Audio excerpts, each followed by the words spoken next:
Pemirsa, Ranperda RT/RW Denpasar 2021-2041 telah disetujui menjadi perda oleh DPRD setempat.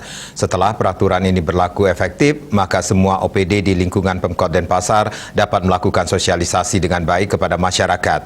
Bila ada pelanggaran, harus ditindak dengan tegas sehingga tidak ada kesan tebang pilih. Hal itu mengemuka dalam pandangan fraksi Gerindra DPRD Denpasar yang dibacakan anggotanya Dr. Andes Ketut Sudana MPD. Sudana berharap terbitnya peraturan tentang rencana tata ruang wilayah Denpasar 2021-2041 harus dilaksanakan dengan konsisten. Penindakan pelanggaran harus tegas sehingga tidak menimbulkan kesan tebang pilih di masyarakat. Fraksi ini juga berharap peran masyarakat untuk lebih aktif dalam mengawasi kondisi di lapangan, terutama bila ada pengembang yang melanggar tata ruang, sebab ke depan akan semakin banyak muncul pengembang di Denpasar.